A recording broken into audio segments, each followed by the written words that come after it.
Oke, baik teman-teman semuanya. Assalamualaikum warahmatullahi wabarakatuh. Kita berjumpa lagi di video praktikum pada mata kuliah desain web. Di pertemuan kali ini adalah rangkuman dari pertemuan ke-9 dan ke-10. Di sini kalau kita lihat di rencana pembelajaran, pada pertemuan ke-8, 9, dan 10, kita sedang membahas yaitu styling dasar pada CSS beserta komponennya, dan bagaimana caranya membuat sebuah CSS box dan margin serta padding yang ada di dalam CSS. Kalau kita menggunakan Bootstrap, kita tinggal menggunakan fungsi kolom atau fungsi row untuk membuat sebuah baris. Tapi untuk membuat sebuah kotakan atau baris atau kolom di dalam sebuah CSS tidak semudah yang ada pada Bootstrap yang seperti kita lakukan di praktikum sebelumnya. Oke. Langsung saja, yang pertama kali harus kita lakukan, kita harus membuka sebuah Visual Studio Code. Oke, di sini sudah saya buka Visual Studio Code. Kemudian saya akan klik file, open folder. Di sini akan kita tentukan di mana letak folder praktikum kita kali ini mau kita buat. Oke. Nah, di sini saya ada di folder pertemuan 9 dan 10. Di sini saya akan buat satu buah folder lagi. Saya beri nama praktikum. Kemudian saya klik select folder begini. Oke. Nah, di sini saya sudah berada di dalam folder praktikum. Yang pertama harus saya lakukan adalah di sini saya akan membuat sebuah file index dengan ekstensinya yaitu adalah HTML. Setelah itu, di sini akan saya tutup biar lebih rapi. Oke. Nah, setelah itu akan saya buka open with live server. Jadi nanti file kita ini akan dijalankan di server lokal. Oke. Nah, ini sudah terbuka. Isinya masih kosong, teman-teman, karena kita belum mengisi sebuah templating HTML, CSS-nya juga belum kita tambahkan. Yang pertama harus kita lakukan, kita di sini harus membuat sebuah template HTML terlebih dahulu. Kita ketik HTML begini. HTML itu selalu dibuka dengan tag HTML serta tag penutup HTML. Di tengah-tengahnya di sini kita tambahin head. Oke, head ini nanti tempat kita meletakkan beberapa data seperti judul, kemudian CSS dan lain-lain. Kita tambahin dulu title-nya di sini. Kita kasih nama praktikum 9 10. Oke. Lalu di sini kita tambahkan tag body.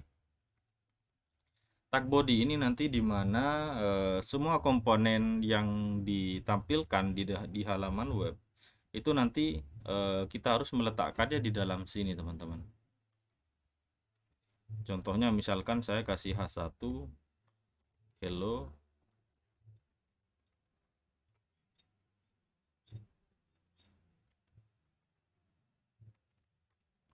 Ini kita buka, kita refresh. Nah, ini sudah ada hello world. Oke. Setelah itu, teman-teman, di sini kita akan membuat sebuah styling dasar pada CSS. Jadi kita akan memberikan sebuah styling pada dokumen HTML kita, tepatnya di H1. Oke. Styling yang akan kita lakukan yang pertama kali kita buat di dalam dokumennya terlebih dahulu, teman-teman. Karena pada CSS itu ada 3 hal. Yang pertama adalah CSS internal. Yang kedua adalah CSS eksternal. Dan yang ketiga adalah CSS inline. Oke. Ini akan saya berikan komentar. Oke, biar ini tidak terbaca.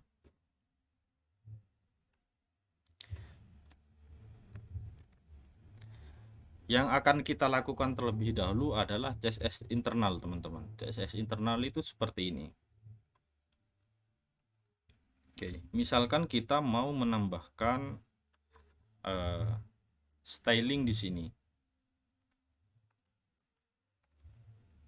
Jadi kita langsung saja di sini bisa menambahin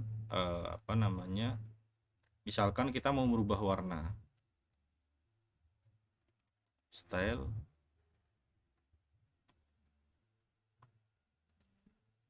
Misalkan kita tambahin kelas judul,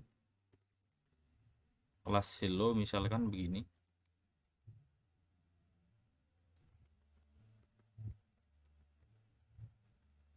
Kelas hello,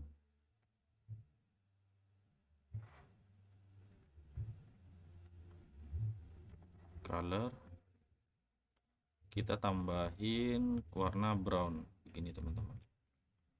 Oke. Kemudian kelas ini akan kita panggil, teman-teman. Kita panggil, kita letakkan di dalam H1. Kita tambahin kelas hello seperti ini. Oke. Setelah kita simpan, coba kita refresh di sini. Nah, maka tulisan yang sebelumnya warna hitam ini sudah berubah menjadi warna merah. Ini adalah cara penulisan pada CSS internal. Oke.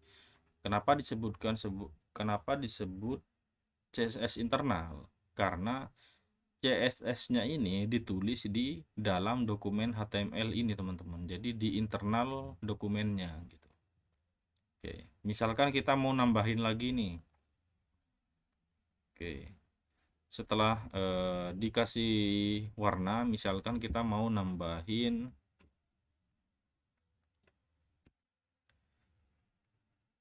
ukurannya. Kita tambahin font size. Misalkan 70 pixel begini. Kita refresh. Nah, ini sudah besar, teman-teman. Nah, kemudian kita tambahin lagi font family. Font family ini styling dari tulisannya, teman-teman. Nah, di sini sudah dikasih opsi ini banyak sekali. Misalkan kita pakai yang ini, pakai sans serif aja.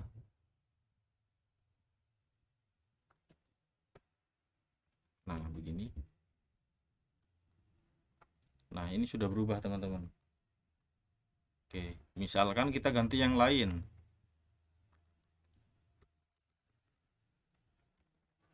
Times New Roman. Atau kita ganti ya, Times New Roman dulu.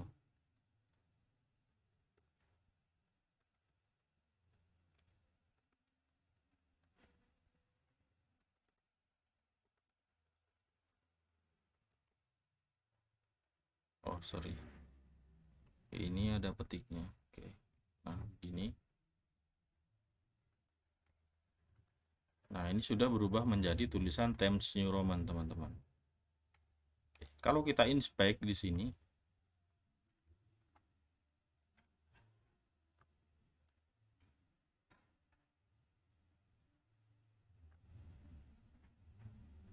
oke. Nah, di sini kelihatan, teman-teman. Di sini kita menulis ini. Di sini kita menulis H1 dengan kelasnya adalah kelas hello. Kelas hello nanti di sini ditampilin, teman-teman. Untuk kelas hello ini adalah warnanya ini brown. Ini adalah atributnya, teman-teman. Atributnya ada warna, kemudian ukuran dari tulisan, font size, atau style, kemudian styling dari tulisan yaitu font family. Nah, ini kelihatan nanti di sini. Oke, misalkan kita mau rubah lagi.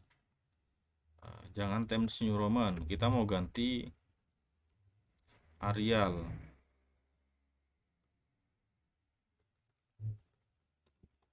Seperti ini. Nah, ini langsung berubah di sini, teman-teman. Nah, di sini juga terdeteksi Arial.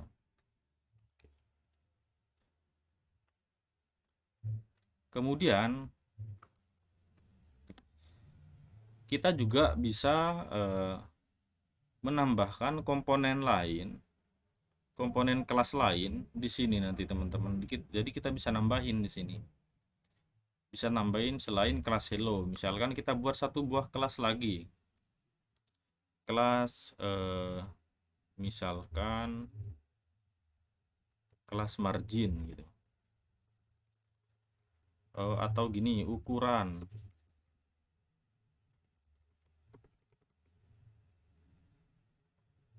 Misalkan kita gini, kelas kotak gini.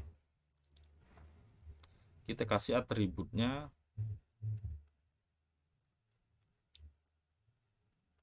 lebarnya berapa, teman-teman? Gini. Backgroundnya dulu kita kasih warna blue. Oke. Kita tambahin di sini kotak. Setelah kita simpan, nah di sini langsung ada backgroundnya, teman-teman. Jadi selain selain kelas hello, di sini ada juga kelas kotak. Jadi pada sebuah komponen HTML, pada sebuah tag HTML, ini bisa memuat lebih dari satu kelas. Bahkan di sini kita juga bisa menambahkan sebuah ID, teman-teman. ID itu selalu ditulis dengan ID begini, ID. Oke. Nah, ID-nya dari mana? Bisa dari CSS juga gitu. Nah, di sini kita bisa menambahkan sebuah ID yang isinya juga adalah atribut dari CSS. Kalau ID selalu ditandakan dengan simbol tagger seperti ini. Misalkan tinggi gitu. ID tinggi, atributnya adalah height. Misalkan 20, misalkan 90 pixel gini. Kita tambahin di sini ID tinggi. Nah, seperti ini, teman-teman.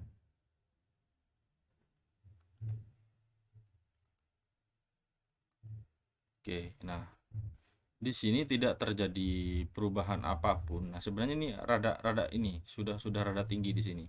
Kita coba tambahin lagi. Oke, biar ada pembeda 190 begini. Nah, ini kelihatan baru, teman-teman. Nah, jadi selain menggunakan kelas, kita juga bisa menggunakan ID pada CSS. Kemudian kita di sini bisa nambahin lagi di sini, teman-teman, di bawahnya. Kita tambahkan misalkan H2. Ini yang lebih kecil. My name is Jack gini. Di sini ada terlihat, teman-teman, my name is Jack. Oke.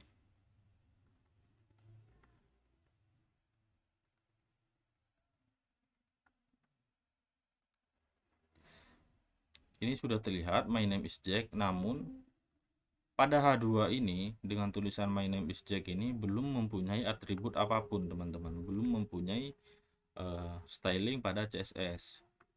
Kita bisa juga menambahkan di sini. Misalkan kita nambahin sebuah margin gitu. Misalkan kita tambahin kelas Jack gini.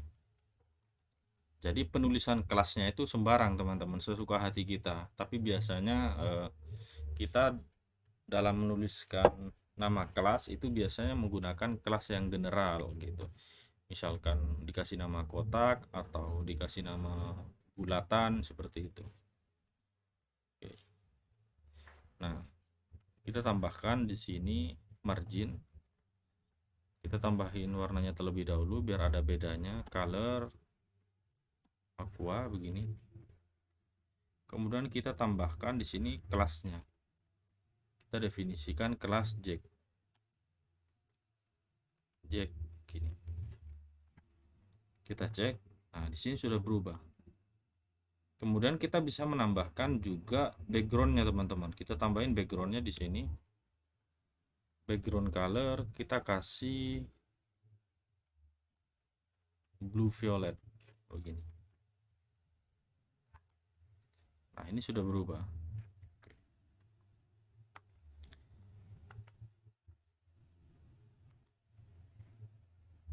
Nah, ini adalah salah satu cara kita menuliskan CSS di dalam internal dokumen HTML. Jadi yang kita lakukan ini adalah teknik penulisan CSS internal, teman-teman. Oke. Kemudian misalkan di sini saya hapus. Di sini saya hapus semua. Oke, ini juga akan saya hapus. Di sini saya akan membuat sebuah H1 lagi dengan nama hello. Nah, begini. Kemudian H1 ini akan saya bungkus dengan div, teman-teman. Div ini adalah sebuah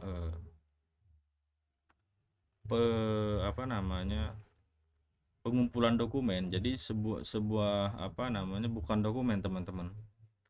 Pengumpulan sebuah komponen. Jadi misalkan kita punya komponen gambar, komponen judul, komponen tulisan, dan komponen audio. Nah, kalau kita tuliskan di luar div itu sebenarnya nggak masalah gitu.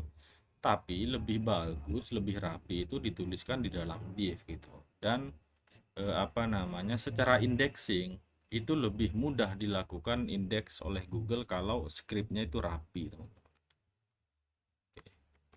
Nah, di dalam div ini kita punya sebuah komponen tag HTML.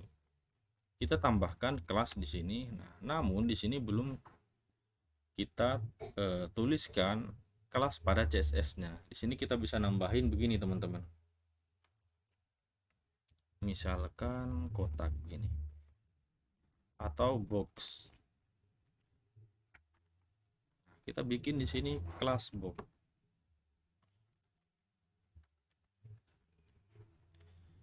Lebarnya berapa? Misalkan lebarnya 50 pixel, tingginya 20 pixel.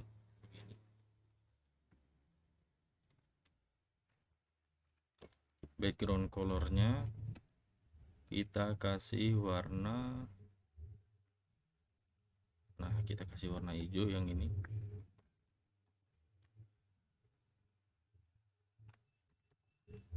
Border kita kasih solid,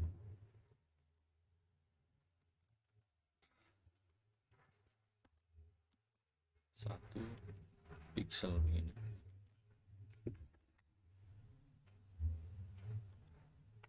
Oke, nah setelah kita refresh, nah ini teman-teman, ternyata masih kurang tinggi dan masih kurang lebar. Jadi kita tambahin lebarnya jadi 150 dan ini kita ganti jadi 70 aja.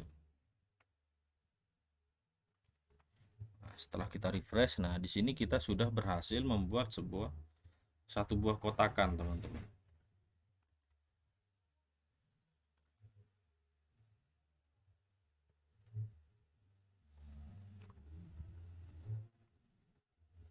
Oke, ini sepertinya ada kesalahan penulisan border, teman-teman.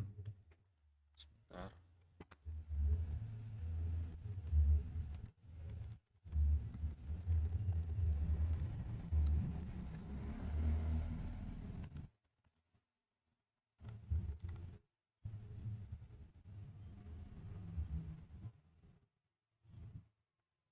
Oke, sorry. Nah, di sini ternyata kita ada kesalahan. Kita kurang menambahkan atribut border style. Jadi kita harus nambahin di sini border style. Border. Nah, ini border style. Solid di sini, teman-teman. Nah, warnanya nanti kita tulis di sini. Misalkan ketika kita kasih warna black begini. Nah, ini sudah ada, teman-teman. Tapi ini masih kelihatan jelek gitu, teman-teman. Di RPS di sini dijelaskan. Di sini kita bisa menggunakan sebuah margin dan padding, teman-teman. Nah, kita gunakan dulu paddingnya. Oke, kita tambahkan padding di sini.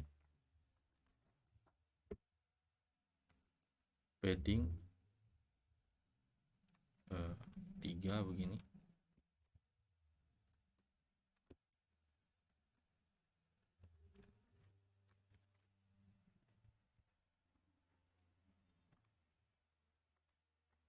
Oke, ini masih belum. Oh, ini sudah berfungsi, teman-teman, tapi masih kurang. Kalau kita tambahin pixel juga belum. Kita tambahin aja begini. 10. Maksudnya ditulis 2 angka seperti ini, teman-teman. Nah, ini maksudnya adalah sumbu X dan ini adalah sumbu Y-nya. Maksudnya begini, teman-teman. Coba kita bedakan di sini 20. Kita refresh. Oke, kita masih belum terlihat. Kita ubah menjadi 70 begini. Nah, ini, teman-teman. Oke. Nah, 70 ini adalah dari atas ke bawahnya.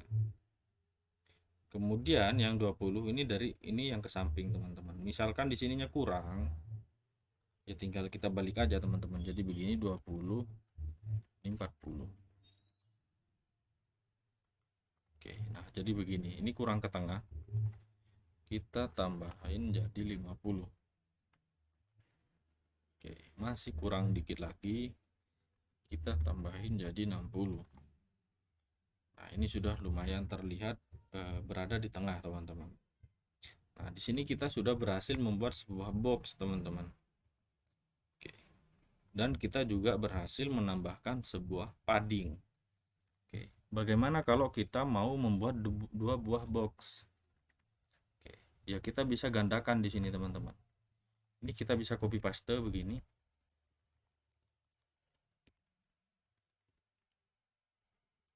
Nah, hello-nya kita bisa ganti jadi box 1. Ini kita bisa ganti jadi box 2.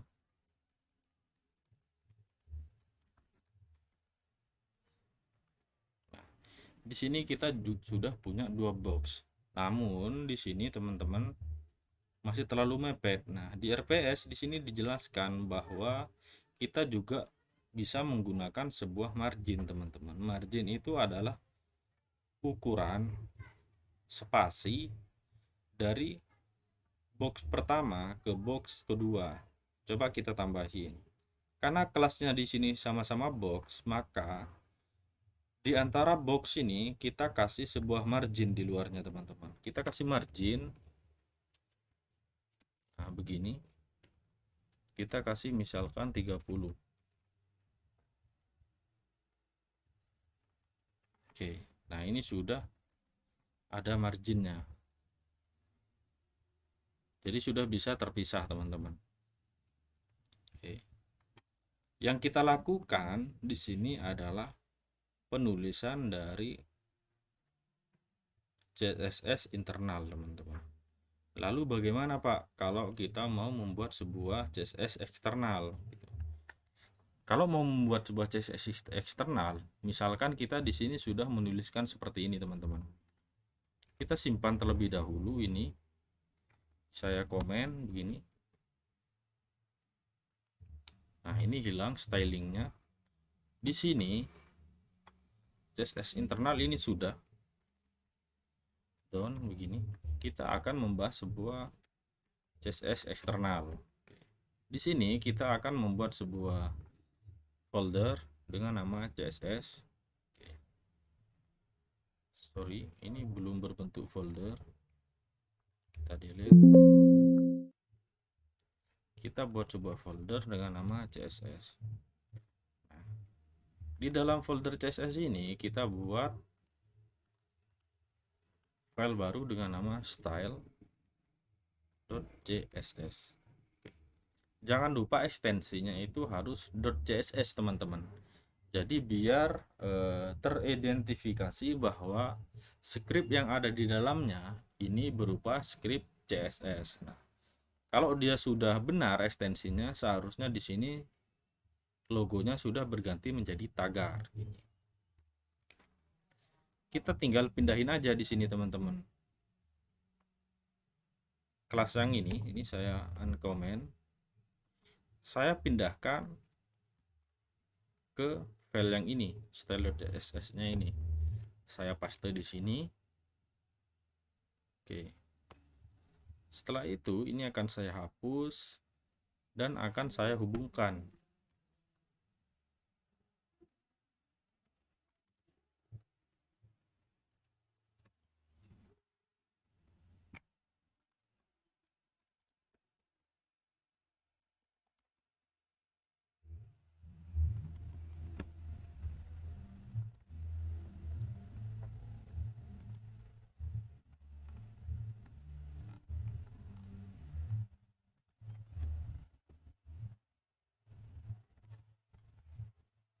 Nah, di sini akan saya hubungkan ke sini teman-teman.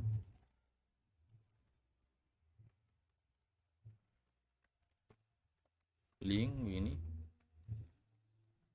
Gunakan tag link teman-teman. Rel style sheet gitu. Jadi biar tahu kalau link ini berupa dokumen style CSS teman-teman. Pada hrefnya kita arahkan ke folder CSS terlebih dahulu. CSS begini slash. Nah, ini di sini kita tinggal pilih aja. Di sini kalau nggak muncul sugestinya kita ketik manual teman-teman. Nah, setelah disimpan kita coba tes apakah sudah berfungsi atau belum. Nah, di sini sudah berfungsi teman-teman. Kalau linknya ini salah atau nama filenya ini salah teman-teman, ini coba saya hilangkan satu S-nya.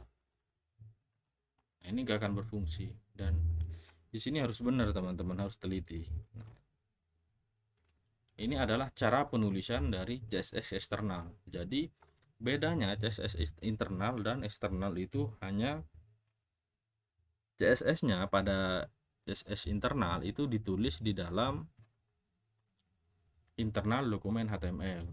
Kalau eksternal itu ditulis di luar dokumen index HTML yang ini. Jadi dia diletakkan di file style.css yang ada di folder CSS.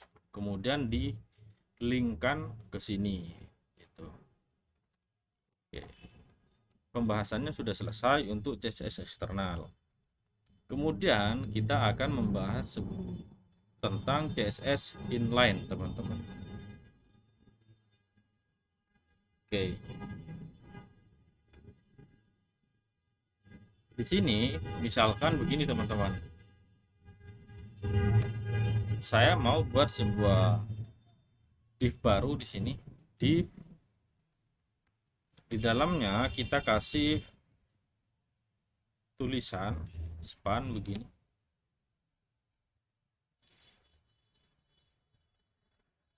My name is Matthew.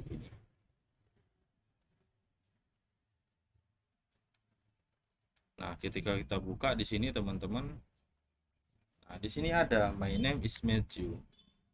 Kita mau my name is Matthew ini ada di dalam box juga gitu. Kita bisa menggunakan CSS inline teman-teman. CSS inline itu adalah CSS yang ditulis di dalam baris tag HTML. Kita tambahkan di sini atribut style teman-teman. Style misalkan background color. Ini kita tambahin background color, kita kasih warna blue. Nah, ini sudah ada teman-teman. Blue. Oke. Kemudian kita tambahin lagi font size kita kasih 30 pixel biar lebih besar. Nah, ini sudah lebih besar. Kita juga bisa menambahkan lebarnya, teman-teman. Weight begini. Kita kasih 150 pixel. Nah, sudah berkurang lebarnya. Oke. Tingginya kita juga bisa nambahin. Kita kasih 90 pixel. Oke, ini sudah berubah tingginya. Kita bisa nambahin padding juga di sini, teman-teman. Kita tambahin padding. Misalkan 30 dan 70. Nah, ini sudah berubah. Kita bisa nambahin margin juga di sini. Margin 30. Nah, di sini sudah hampir sama dengan penulisan CSS eksternal atau internal yang sudah kita lakukan sebelumnya.